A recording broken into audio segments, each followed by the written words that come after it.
Hello, welcome back to Selena's Table and our little Aussie homestead. If you're new, my name is Selena and today we are in the kitchen. I want to use up some eggs. My chickens have been laying heaps and heaps of eggs, and so I want to show you 3 ways that our family love to use up the eggs when we have an absolute abundance. I've got, like that little tray there is a dozen. I've got 2 of those plus this whole container here.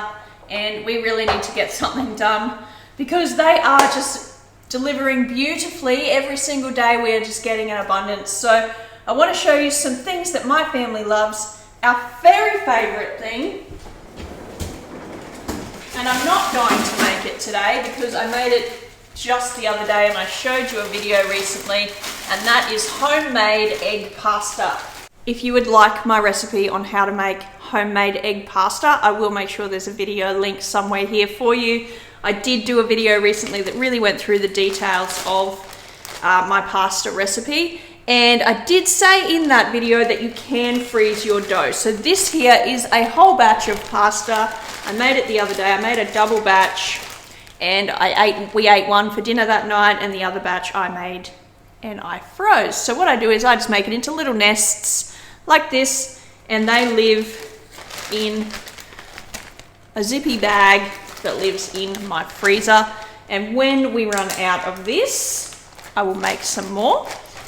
But while we still have this bag in our freezer, and our freezer room is a little bit valuable at the moment, we have a fair bit of meat in there right now, so I'm not going to add any more pasta to my freezer. And we're not having pasta for dinner tonight, so this isn't something I need to make. However, I did want to show you that is our #1 way to use up eggs. So one batch of about a 600 gram batch would use about 5 eggs. So there is a great way to use up some extra eggs.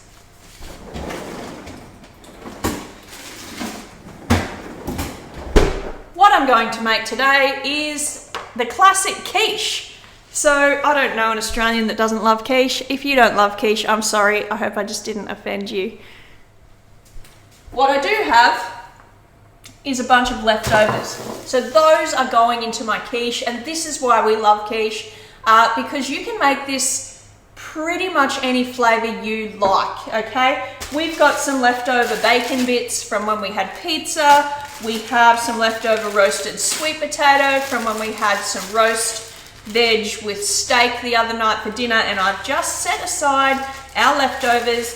And this is why I set aside my leftovers, because almost anything can be turned into a quiche. For my quiche, I use a short crust pastry, and I do also have a video that I made not that long ago that showed how I make my short crust pastry. These also live in my freezer. I'll make 2 or 3 of these pastries at a time. I'll batch them so that it's an individual batch that I then pop in a zip bag, and that lives in the freezer, ready for a day like today where I just want to get things done. So I want to get this quiche made. This is enough pastry to make 2 quiches. I'm only going to make 1, so what's left, I will just refreeze that, okay? So my oven is on at 160-ish to 180 degrees Celsius. All right, just gonna get some flour here. I'm only going to need half of this, so I'm just going to cut that down the center, and this bit here I will rewrap and pop in my freezer. Because I haven't used it, it will be fine to go straight back into the freezer. This is the amount I'm going to use today. Enough for 1 quiche. So I like to make it into a circle and press it down. That's ready to be rolled out. Over here in my glass dish, pie dish, I'm just going to get a little bit of butter and just rub that in. You can use greaseproof paper as well if you prefer. I like it with butter. Okay, making sure I get the grooves. I don't want this to stick. So just like that, you can see we are well and truly greased.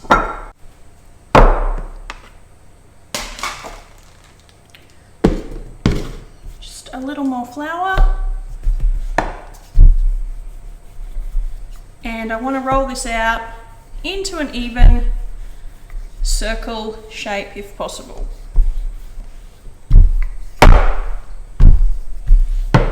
You can use a pre-made short crust pastry base for this. You want to make sure it doesn't contain sugar, so it's not a sweet short crust, because you do not want your quiche to be sweet. All right.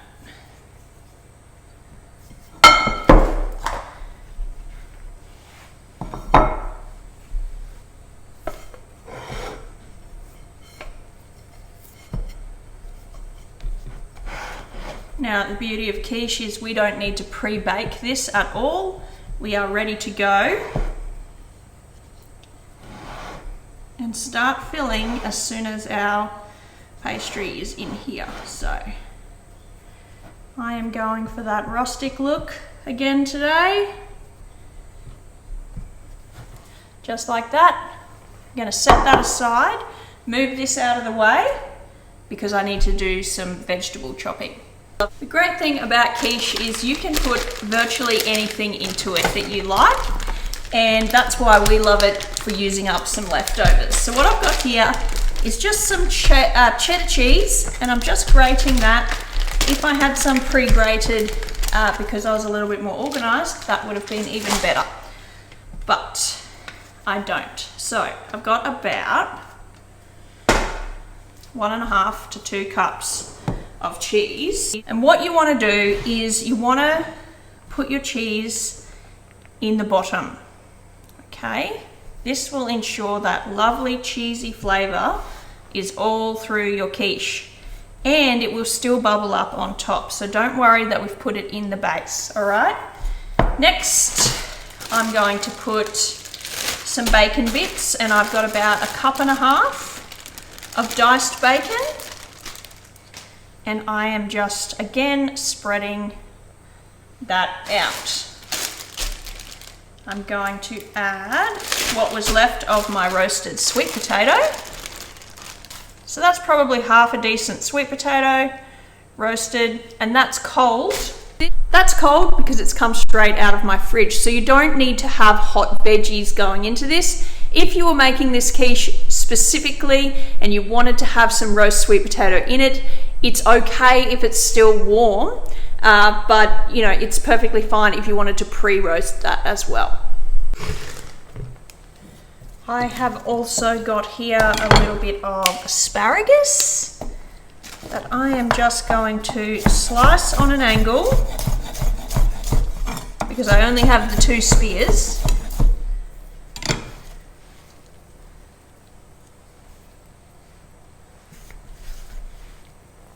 All right, we've got 1 mushroom.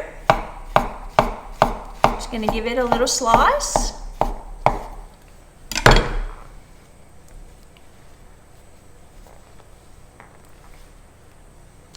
Some capsicum, straight from the garden.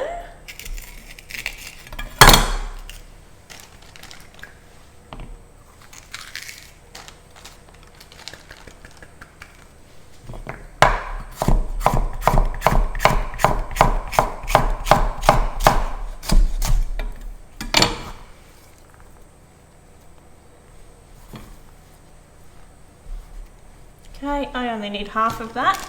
Here I have some green onion tops that I pre-slice and keep in this jar in my fridge. And only because I already have it from Friday night's pizza. Half an onion that we didn't need at the time.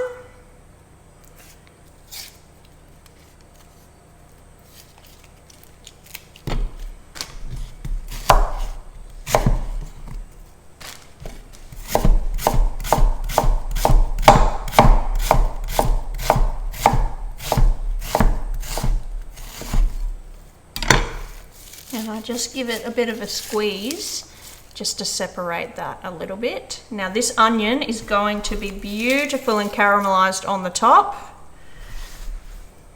And as far as filling my pie, that's it. So that's it as far as the filling of the pie goes, aside from our egg component. And as you can see, we are well and truly full, okay? And that is completely up to you. If you wanted to just have bacon and onion and then the egg, you can do that as well. I had these things in the fridge, they needed to be used up, so this is my way of using them up. Another thing I love to add is when we've had like some roast chicken and you've got leftover chicken but maybe not enough for anything else, perfect to throw into a quiche because you don't need to have a lot of it. All right, so as far as quantities go with this recipe, it's a half batch of my pastry, which I will make sure you can find the link to that video, but also as far as the veggies and all the other bits and pieces go, that's really personal choice. This is not over full. That to me is perfect because when we cut into it, I like to have a lot of different things going on in there. But apart from that, now we just need to make our quiche custard, which is not sweet, it is savory. And for that, you need to have a jug or a bowl that you can put your eggs into. So I'm going to use, for a pie about this size, we want to use around 6, even up to 8 eggs. Now that's going to depend on your egg size. It's also going to depend on your other fillings there. I want to make sure everything has got the savoury custard. So I might do 7 today. Okay, you want to use a little bit of cream. If you don't have cream, you can substitute milk. Cream will give you a richer custard, a really nice quiche base. If you're not a fan of cream though, you can use milk. So I'm going to use about 1/4 cup, if that. I will also add salt and pepper at this stage.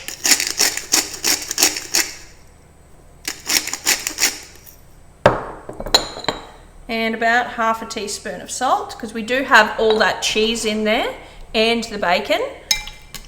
Give that a good whisk. If you want to add herbs, I add them to the custard here now.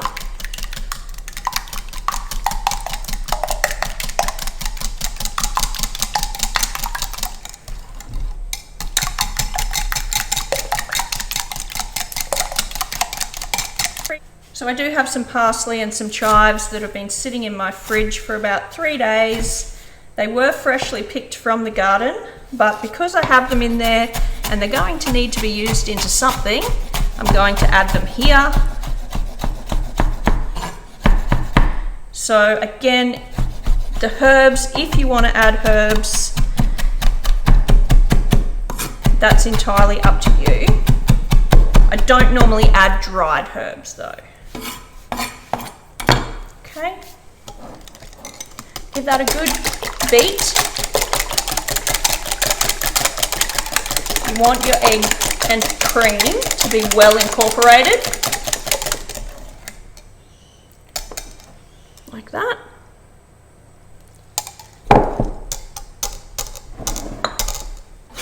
I'm going to just pop my herbs in here.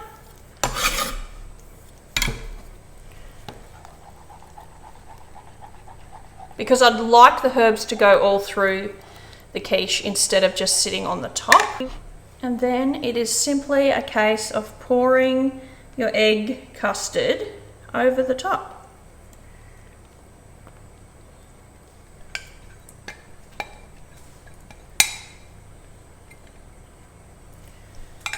Now, do not stress that you can't see this sitting in a bunch of egg, okay? As long as you use 6 to 8 eggs in this size pie, you will have enough, okay? It is in there. You can just see it over here on the side, but that is going to bake beautifully. And as simply as that, now we pop it in the oven. It's going to take anywhere from 20 to 40 minutes, depending on your oven and also depending on how many fillings you have in your pastry, in your quiche. Okay, so I'm going to pop that in the oven. I'll set a timer for 20 minutes and I'll check and then go from there. So in the oven, so our quiche is in the oven, and that's going to make a really fantastic lunch option for our week ahead.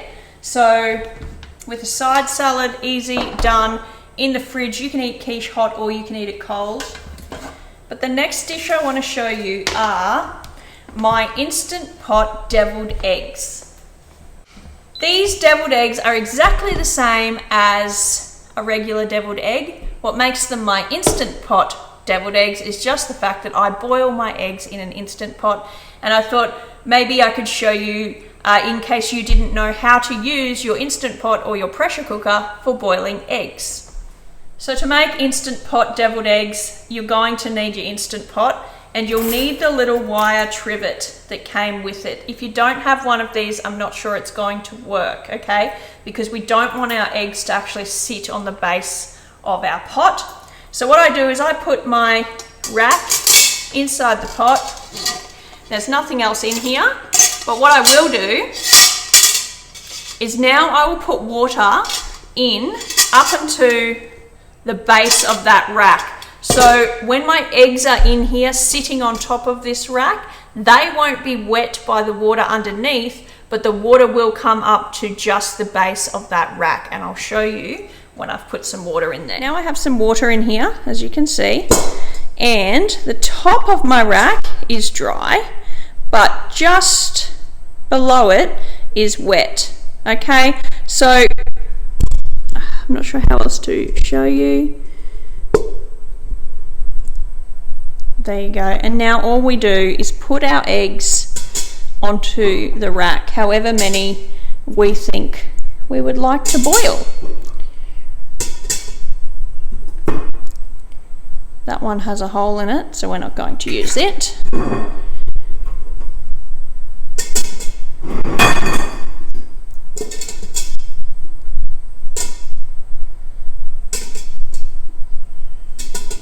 So I've got 10 eggs in here. If these crack during the cooking time, I'll actually throw them out. But yeah, there we go. The eggs are in there. Straight into your Instant Pot. So if you've ever had really fresh eggs and you found it really difficult to hard boil them, like to peel them, this is the easiest way I've found, is actually to pressure cook them. So all I do, my hard boiled eggs in the Instant Pot is 5-5-5. That's all you need to remember. So pressure cook it. So we want the pressure cook button. So we'll just hit the pressure cook button. Make sure this says normal, pressure is high, and 5 minutes, okay? When our 5 minutes is up, we will let this naturally release for 5 more minutes before we hit the quick release. Now that's the second 5. The third 5 is that we will put our eggs into an ice bath for 5 minutes. So 5 minutes pressure cook on high, 5 minutes natural release from the Instant Pot, and then 5 minutes in a iced water bath, and you will have the perfect hard-boiled egg that's easy to peel. And let me tell you that these deviled eggs that I'm going to turn these into, this is a fought over dish in my house, okay? We have these every Christmas especially. My family love them.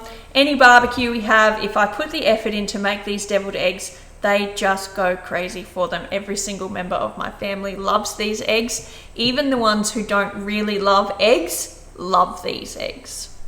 So my timer has just gone off for the 5 minutes of pressure cooking. Now what I do is I wait for this timer to count up to 5 minutes, and then I know I can release the valve, because right now that's going to naturally release the pressure.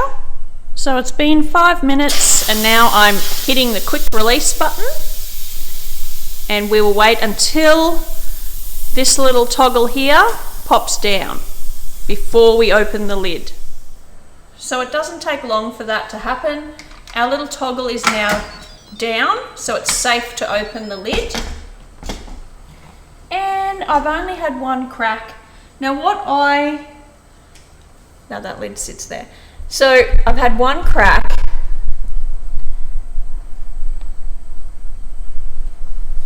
Now I discard that one just in case it was a crack that happened before it went into the pressure cooker. You don't have to, it's entirely up to you, but I always discard that one. So I'll have 9 hard-boiled eggs. What I need to do now is get these eggs into their ice bath. So in this bowl here, I just have water and ice, and it's lovely and cold, and I'm just going to put one in there to cool them down as quickly as possible. The ice bath will stop the eggs from cooking any further, and then we shouldn't get the grey-green colour that happens when you overboil your eggs. So I'm just going to submerge them entirely in ice, and they can sit there. Well, they can sit there for longer than 5 minutes. That's entirely up to you, but minimum 5 minutes in the ice bath. Our eggs have been sitting in the ice bath for at least 5 minutes now, so I'm going to peel them and then show you how we make them into the most amazing deviled eggs. We're just going to peel these, and they should come off. Hopefully these ones come off nice and tidy, so I can show you. It's much easier to peel fresh eggs via the Instant Pot. But again, if you don't have an Instant Pot, you can still make these deviled eggs. You'll just need to boil some eggs. Okay, and then all you want to do is cut it in half. Beautifully cooked. We want to pop our yolk into a separate bowl. So I usually just give it a bit of a squeeze. Like that. And the white we're going to put on a plate.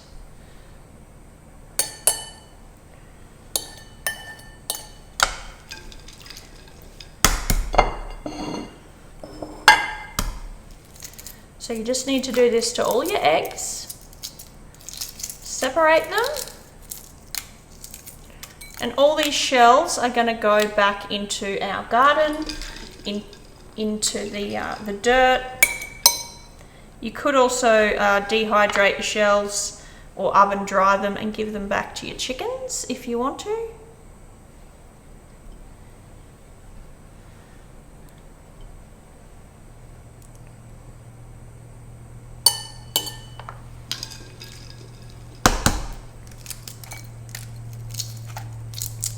You can see these peels are coming off super easy. These eggs are really fresh.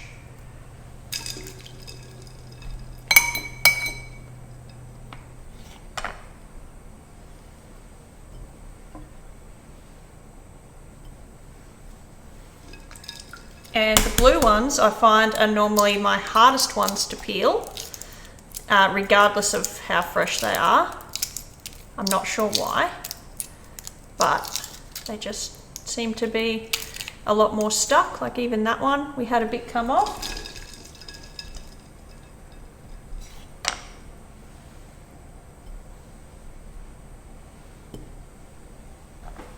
But yeah, these are coming off really nicely.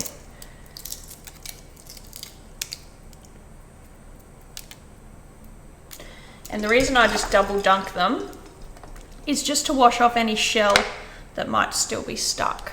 Sometimes there's little pieces of shell that get stuck, and the eggs are clean. They've been through the cooking process. They were also washed before they were put in the fridge.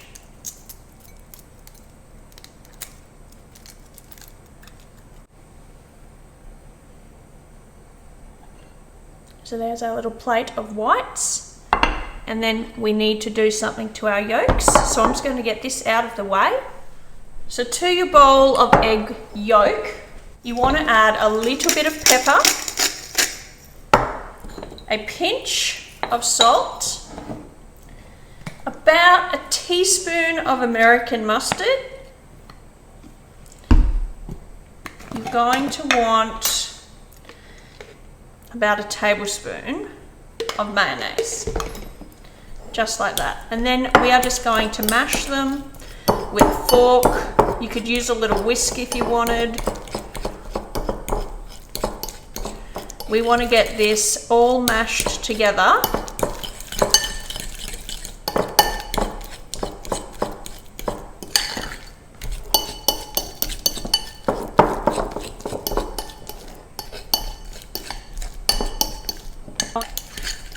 You can use like little electric beaters if you want to. I'm not going to.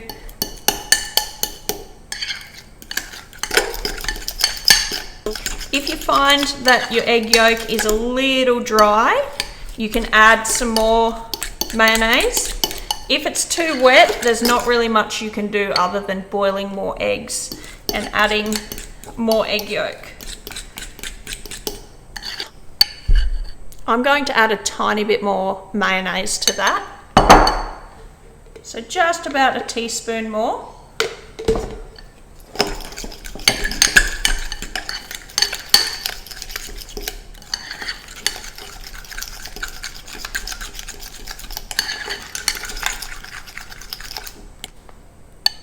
Okay, and that is now ready to go back into our egg white. So you have a couple of options when it comes to putting the egg yolks back into the white. You can pipe it using a piping bag or a Ziploc bag. You can also just spoon it using a teaspoon if you would like. So it's entirely up to you. And it usually depends on the occasion as to why or what I will do. If it's just a barbecue, just us at home, I'm not going to bother piping it in there. I'll just use a little teaspoon. If it's Christmas, I pipe it.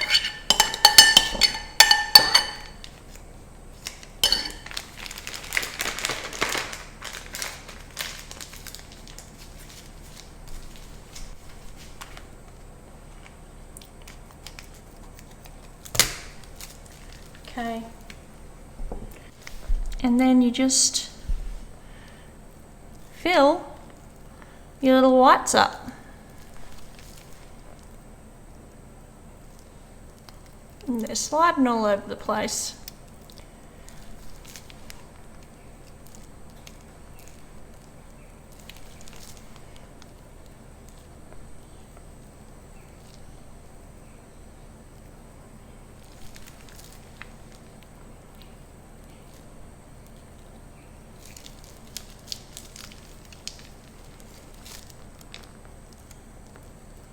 Now to that's done. There's our deviled eggs. If you want to make it pretty, especially for Christmas, give it a dusting of smoked paprika.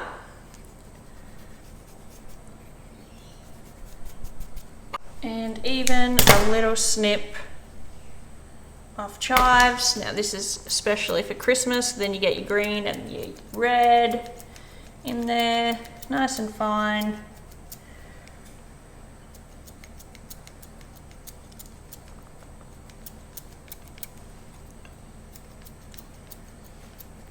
As I said, my family devour these.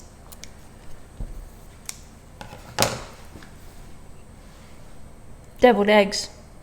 Our quiche has been in the oven for 35 minutes and it's ready, and I want to show you how to test when your quiche is ready. So when you pull it out, if you push in the middle, it should bounce back. It shouldn't be soft, it should be springy. Okay, so that is ready to come out of the oven. Quiche is out. It is absolutely beautiful looking. Now the light makes it look a bit darker, but those onions have caramelized beautifully. We are cooked through. That is going to make a fantastic lunch with a salad for the rest of the week for us. So I'm really excited to not have to make lunch for the rest of the week. The next recipe, I'm just going to pop this out of the way. The next recipe I want to show you that we love, and it is super simple, but people seem to be intimidated by it a little bit, and that is cream puffs. Now cream puffs are a choux pastry. Choux pastry is also used in things like churros, your chocolate eclairs, Paris breast, and well, cream puffs, profiteroles, croquembouche, it's all the same thing.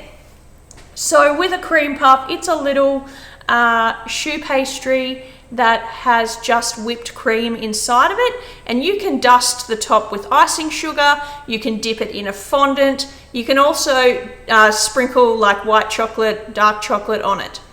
The difference between it and an eclair is usually an eclair will have either a cream or a custard based filling, and they will also be dipped in chocolate. Okay, today I'm just going to make cream puffs. What I've already got is some cream in a cream gun. Now a cream gun is just a fancy way of whipping cream. It basically makes the tinned cream, you know, the one with the, you press the nozzle, the ready whipped cream that you buy from a supermarket. Well, this is what the cream gun does. It's simply a cream that is gassed instead of whipped the traditional way. If you're going to eat these right away, you can use this sort of cream. If you want to pre-make these and have them in like an hour's time, you don't want to be filling them with this sort of cream, at least not until you're ready to serve them. If you want to whip cream using a beater and your whisk and your KitchenAid or something like that, you can pre-fill them and keep them and then serve them in like an hour. Choux pastry and cream puffs are best made and served all on the same day, okay? They don't keep well. If you do want to keep them, you can keep the shells in a zip bag or in like a Tupperware container or something in your fridge, and then you can re-dry them in the oven before you go to fill them. Otherwise they go soft, all right? Don't store them with the filling, just don't hold as well. So I don't fill them until we are ready to eat them. You'll need a couple of baking trays pre-lined.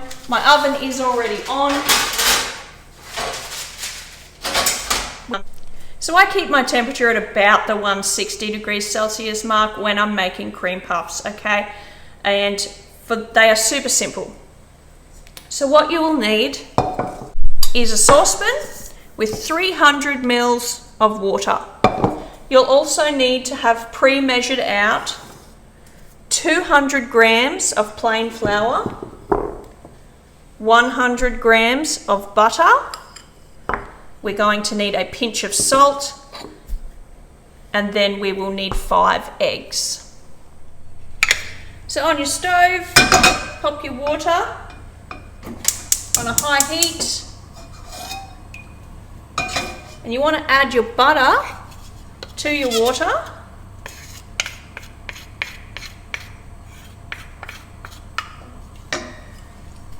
And add your pinch of salt to your flour.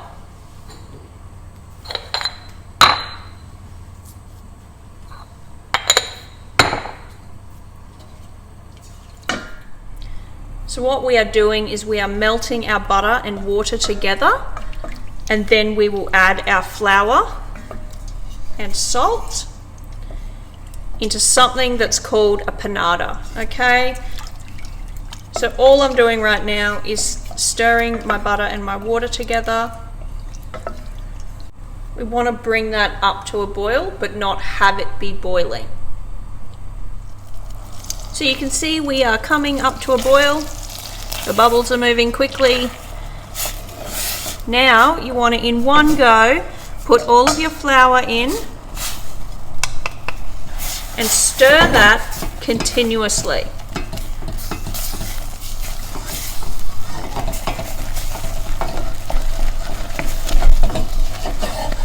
It's going to form itself into a ball.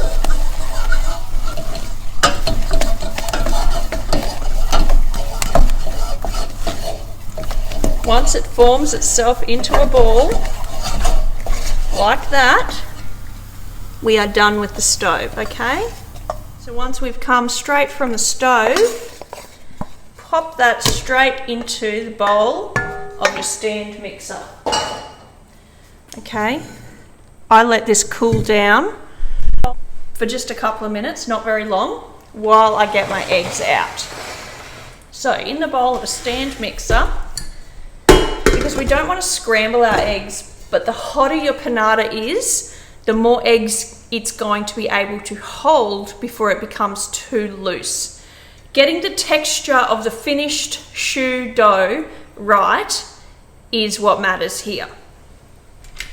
This particular recipe generally is 5 eggs. It will be able to hold comfortably. So you can see there's some steam. That's okay. I'm just mixing this just to cool it down just slightly. Because I'm going to add my eggs straight in here, I will crack them into a little container first in case we have a bad egg.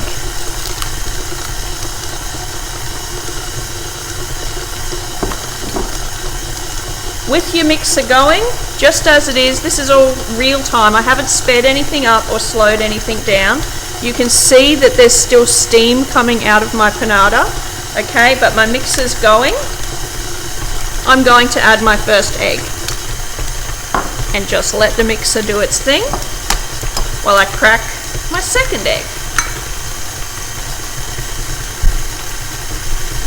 I'm going to add my second egg now that my texture looks like that, and I would call that similar to like a mashed potato texture.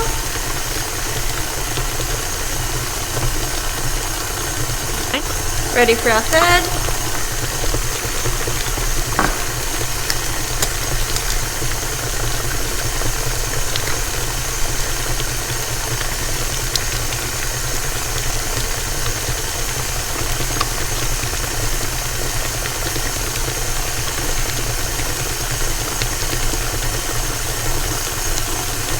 You want to add your eggs individually, and you want to make sure they're well combined before you add your next egg.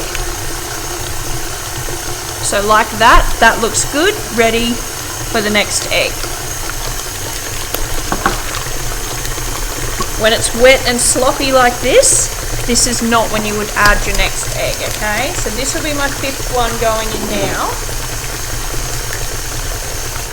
And we are combined nicely, ready for the 5th egg.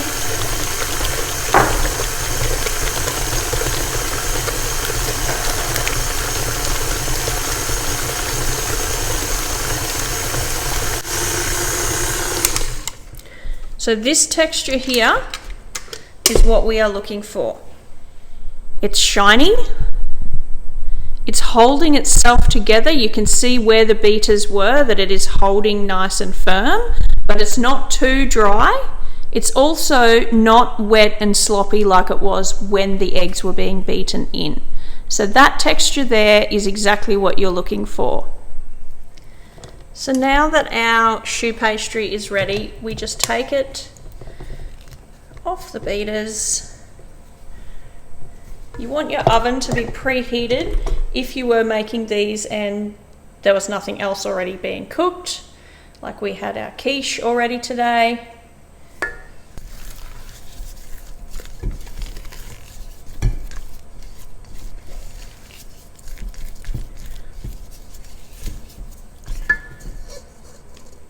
All right. When it comes to putting them on the trays, again, you can pipe these out, and that's what you do if you have eclairs. You definitely would pipe them out. 4 cream puffs, and for the purpose of making this video as simple for you to follow as possible, I'm going to spoon them out, just using a teaspoon, onto pre-lined baking trays. You just want to scoop up and create little balls, okay?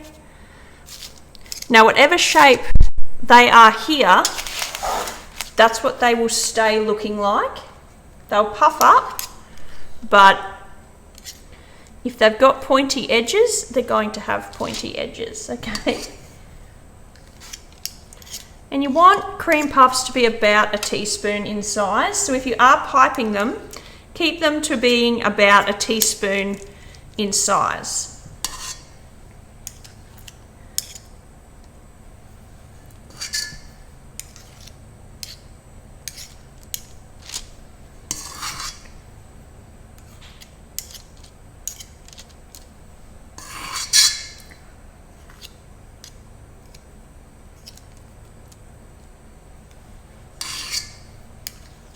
Now you can see these are holding their shape, so this is the perfect consistency for choux pastry. If they were falling apart, they would be too soft, and that would mean I'd added too many eggs for the amount that my mix could hold.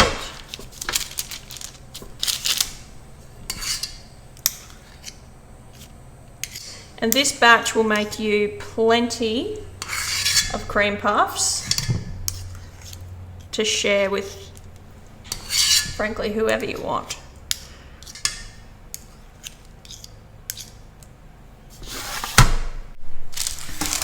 So these are now ready to go in the oven, and they'll take anywhere from 15 to 30 minutes.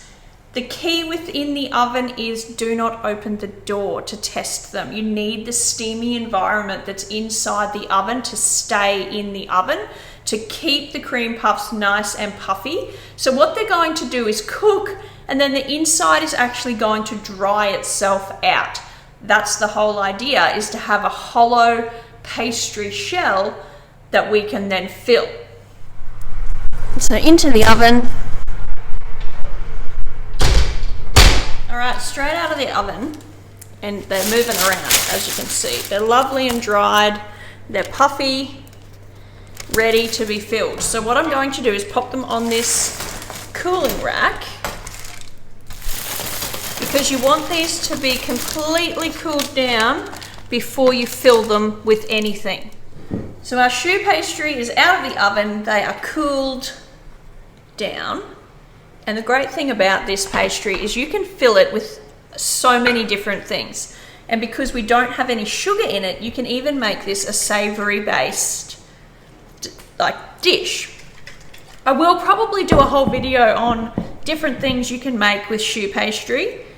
But for today, oops, there we go. We've got cream going in. So what we've got is a little hole, and then you just want to fill it. Now, if you're using whipped cream, you can use a piping bag for this.